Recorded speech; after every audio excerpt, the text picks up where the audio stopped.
தாவேக தலைவர் விஜய் முதலமைச்சரா தொடர்றதுக்கு வாய்ப்பே இல்லைன்னு செய்திகள் வெளியாயிருக்கு. கிட்டத்தட்ட 12 பக்க கம்ப்ளைண்ட் ஒன்னு டெல்லி தேர்தல் ஆணையத்துக்கும் National Commission for Protection of Child ரைட்ஸுக்கும் அனுப்பப்பட்டிருக்கு. அந்த கம்ப்ளைண்ட்ல சொல்லியிருக்க முக்கியமான புள்ளி விவரங்களை நீதிமன்றம் எடுத்து விசாரிச்சா முதலமைச்சரா விஜய் தொடர்றதுக்கு வாய்ப்பே இல்லை. அந்த 12 பக்க கம்ப்ளைண்ட்ல அப்படி என்ன சொல்லப்பட்டிருக்கு, யார் இந்த கம்ப்ளைண்ட தேர்தல் ஆணையத்துக்கும் சைல்ட் ரைட்ஸ் அமைப்புக்கும் அனுப்புனது, இந்த கம்ப்ளைண்ட்டுக்கு பின்னாடி இருக்கக்கூடிய உண்மையான பின்னணி என்ன, செய்திகள்ல சொல்ற மாதிரியே முதலமைச்சரா விஜய் தொடர்றதுக்கு வாய்ப்பு இருக்கா இல்லையா, இந்த கேள்விகளுக்கான விடைய இந்த வீடியோல பாத்திரலாம். Welcome to the Mathimugam report. நான் சிலம்பு செல்வி. 1 இல்ல 2 இல்ல, கிட்டத்தட்ட 12 பக்க புகார் கடிதத்தை டெல்லியை சேர்ந்த தேர்தல் ஆணையத்துக்கும் National Commission for Protection of Child ரைட்ஸுக்கும் ஒரு முக்கியமான பத்திரிகையாளர் அனுப்பிச்சிருக்காரு. அதுல அவர் குறிப்பிட்டிருக்க சில விஷயங்கள் நம்மளுக்கு அதிர்ச்சியை தருது. அதுல அப்படி என்ன குறிப்பிட்டிருக்காருன்னா, அதுக்கு முன்னாடி இந்த ஆதாரத்தையும் இந்த கம்ப்ளைண்ட்டையும் நேரடியா டெல்லியில இருக்கக்கூடிய மீனாட்சி கங்குலிங்கிற ஒரு முக்கியமான சோசியல் ஆக்டிவிஸ்ட் எடுத்து விசாரிக்க போறாங்க. இந்த மீனாட்சி கங்குலி ஹியூமன் ரைட்ஸ் வாட்சினுடைய சவுத் ஏசியா டைரக்டராகவும் இருக்காங்க. இவங்க தான் இப்போ இந்த ஆதாரத்தையும் இந்த புகாரையும் எடுத்து விசாரிச்சுக்கிட்டு இருக்காங்க. இப்படி திடீர்னு பூகம்பத்தை கிளப்பியிருக்கக்கூடிய அந்த 12 பக்க புகார்ல இருக்கக்கூடிய முக்கியமான புள்ளி விவரம் என்ன, ஒன்னொன்னா பார்ப்போம். கரெக்டா 21 ஏப்ரல் 2026 சென்னையில நந்தனம் YMC ஹால்ல நடந்த முக்கியமான ஃபங்க்ஷன்ல விஜய் பேசும்போது குழந்தைகள் கிட்ட நீங்க எப்படி ஐஸ்கிரீமும் கிண்டர் ஜாயும் அடம்பிடிச்சு உங்க பேரண்ட்ஸ் கிட்ட வாங்குவீங்களோ அந்த மாதிரி இந்த விஜய் மாமாவுக்காக ஓட்டு போட வைங்க, ஓட்டு கேட்டு வாங்குங்கன்னு பேசியிருந்தாரு. இது பெரிய சர்ச்சைக்குரிய விஷயமாச்சு. இதுவும் அந்த 12 பக்க புகார்ல குறிப்பிடப்பட்டிருக்கு. அதுக்கடுத்து பாத்துக்கிட்டீங்கன்னா, அவர் சொன்ன இந்த முக்கியமான ஸ்டேட்மெண்ட் அங்க கூடி இருக்கக்கூடிய கிரௌடுக்கு மட்டுமானது இல்ல, லைவ்ல பாத்துக்கிட்டு இருந்த குழந்தைகளை உடனடியா அட்ரஸ் பண்ணி அவங்கள இன்ஃப்ளூயன்ஸ் பண்றதுக்காகவே விஜய் திட்டமிட்டு இப்படி பேசி இருக்கிறதா அதுல குறிப்பிடப்பட்டிருக்கு. அது மட்டும் இல்லாம ஏற்கனவே ப்ளூவேல் கேம் மாதிரியான, ஃப்ரீ ஃபயர் மாதிரியான கேமை கூட பார்த்து குழந்தைகள் மேனிபுலேட் ஆயிருக்காங்க. ஒரு சாதாரண கேமை பார்த்து மேனிபுலேட் ஆகி விபரீதமான முடிவு எடுக்கக்கூடிய நிலையில தான் குழந்தைகளோட மெச்சூரிட்டி இருக்கும். இந்த மாதிரி குழந்தைகளோட இருக்கக்கூடிய இம்மெச்சூரிட்டிய பயன்படுத்தி விஜய் அவர்கள் எமோஷனலா குழந்தைகளை எக்ஸ்ப்ளாய்ட் பண்ணிருக்காருன்னு அந்த புகார்ல குறிப்பிடப்பட்டிருக்கு.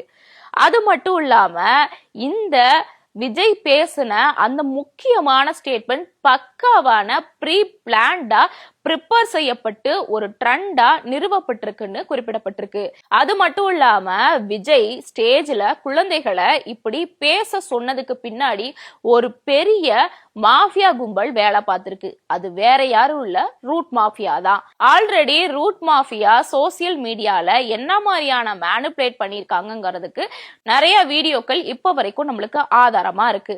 அதன்படி பாத்துக்கிட்டீங்கன்னா, பேரண்ட்ஸ் கிட்ட குழந்தைங்க சண்டை போட்டது, அழுதது, அடம் பிடிச்சது எல்லாமே முழுக்க முழுக்க திட்டமிட்டு செய்யப்பட்ட சதின்னு அந்த புகார்ல குறிப்பிடப்பட்டிருக்கு.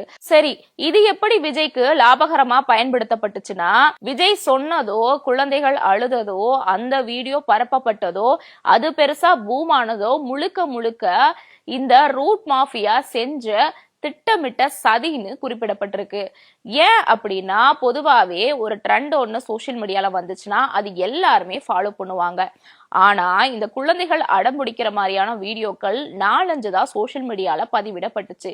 அத அப்படியே இந்த ரூட் மாஃபியா பயங்கரமா பூமாக்கி எல்லா குழந்தைகளும் இப்படி அடம்பிடிக்கிறாங்க, பாத்தீங்களா எங்க தளபதிக்கு எவ்வளவு பெரிய ஆதரவு குழந்தைகள் மத்தியில இருக்குன்னு ஒரு ஃபேக்கான நரேட்டிவ செட் பண்ணி இப்படி காய் நகர்த்திருக்காங்க அப்படிங்கறதையும் குறிப்பிட்டிருக்காங்க.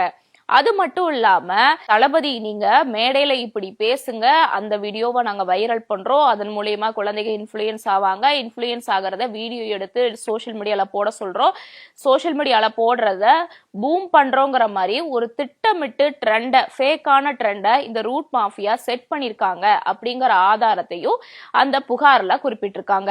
இது மட்டும் தான் பண்ணிருக்காரா அப்படின்னா இல்ல, இன்னொன்னு பண்ணிருக்காரு. அதன்படி பாத்தீங்கன்னா, அதாவது சைல்டு லேபர் ஆக்ட் படி பாத்தீங்கன்னா, குழந்தைகளை பொலிட்டிக்கல் லேபரா பயன்படுத்த கூடாதுன்னு ஒரு சட்டம் இருக்கு.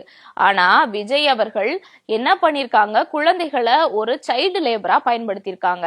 நான் இப்ப சொன்ன இந்த ஸ்டேட்மெண்ட்டை ஸ்கிரீன்ல டிஸ்பிளே ஆகிற இந்த லெட்டர்லயே உங்களுக்கு தெரிய வரும். அதே மாதிரி ஆகஸ்ட் 4 2014 பாம்பே ஹைகோர்ட் என்ன சொல்லிருக்குன்னா, குழந்தைகளை தேர்தலுக்காக பயன்படுத்த கூடாதுன்னு ஒரு உத்தரவு ஒண்ண பிறப்பிச்சாங்க. அதையும் மீறி விஜய் அவர்கள் பேசி பேசி குழந்தைகளை மேனிபுலேட் பண்ணிருக்காரு அப்படிங்கறதும் இதுல இருந்து நம்மளுக்கு தெரிய வருது. மேலோட்டமா நம்மளுக்கு பாக்குறதுக்கு விஜய் போற போக்குல இந்த ஸ்டேட்மெண்ட்டை சொன்ன மாதிரி இருக்கும். ஆனா ரூட் மாஃபியா இதுக்கு பின்னாடி உட்கார்ந்து பக்காவான ஸ்கெட்ச் போட்டு வேலை பார்த்து விஜய் அவர்கள் அப்படி பேச வச்சு அதை ட்ரெண்ட் பண்ணி அதை பூமாக்கி வாக்கா கன்வெர்ட் பண்ணிருக்காங்க அப்படிங்கிறது நம்மளுக்கு இதுல இருந்து தெரிய வருது.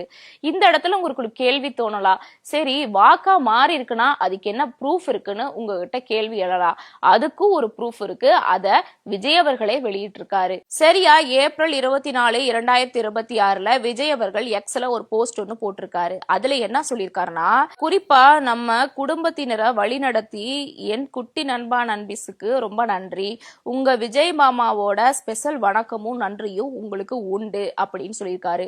அது மட்டும் இல்லாம அதே மாதிரி 5/5/2026 விஜய் அவர்கள் நன்றி சொல்லியிருக்காரு எக்ஸ்ல.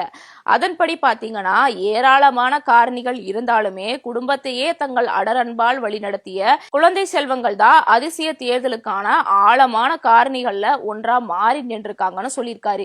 இது மட்டுமா சொன்னாரு, சிஎம் பதவியேற்பு விழாலேயே என்ன சொல்லியிருக்காரு, கடைசியா ஸ்பீச்சை முடிக்கும் போது சிலருக்கு ஸ்பெஷலான தேங்க்ஸ் சொல்லணும், அதுல என் குட்டி நண்பா நண்பீஸ்க்கு ரொம்ப நன்றி, உங்களாலதான் நான் இப்ப சிஎம் ஆயிருக்கேன்னு விஜயே ஒத்துந்திருக்காரு. சோ இதுல இருந்து நம்மளுக்கு என்ன தெரிய வருதுன்னா, விஜய் அவர்கள் பேசின ஒண்ணு ஓட்டா மாறி இருக்கு, அதுக்கு அவரே சாட்சியா இருந்திருக்காரு. எக்ஸ்லயும் தொடர்ந்து போஸ்ட் போட்டு அதை வெளிப்படுத்தியிருக்காரு, பேச்சிலேயே அதுல வெளிப்படுத்தியிருக்காருங்கிறது நம்மளுக்கு பட்ட வெளிச்சமா தெரிய வருது. இப்ப நான் சொன்ன இந்த புகார் மட்டும் இல்லாம இன்னும் கூடுதலா ரொம்ப கவனிக்க கூடிய வகையில கிட்டத்தட்ட 19 இன்ஸ்டா அக்கௌண்ட்டையும் அந்த கம்ப்ளைண்ட்ல ஆட் பண்ணிருக்காங்க. அதையும் நம்ம தோண்டி ஆராய்ஞ்சு பார்த்தோம்னா, அதன் வழியா குழந்தைகள் எப்படி மேனிபுலேட் பண்ணப்பட்டு அதன் மூலியமா பெற்றோர்கள் எப்படி வாக்கு செலுத்தியிருக்காங்க அப்படிங்கறதும் நம்மளுக்கு தெரிய வருது. ஆக மொத்தத்துல இந்த 12 பக்க கம்ப்ளைண்ட்டை மட்டும் நீதிமன்றம் எடுத்து விசாரிச்சு அதுக்கு உத்தரவு பிறப்பிச்சா முதலமைச்சர் சீட்டுக்கே வேட்டு வைக்கிறதுக்கான வாய்ப்பு அதிகம். அது மட்டும் இல்லாம விஜயோட வெற்றி ஒரு மேனிபுலேஷன் வெற்றி, குழந்தைகளை வச்சு மட்டுமே அவரு இப்ப ஆட்சியை பிடிச்சிருக்காரு அப்படிங்கிற ஆதாரமும் நம்மளுக்கு கண்டிப்பா தெரிய வரும். அடுத்தடுத்து என்ன நடக்க போகுதுங்கிறத நாம வெயிட் பண்ணிதான் பார்க்கணும்.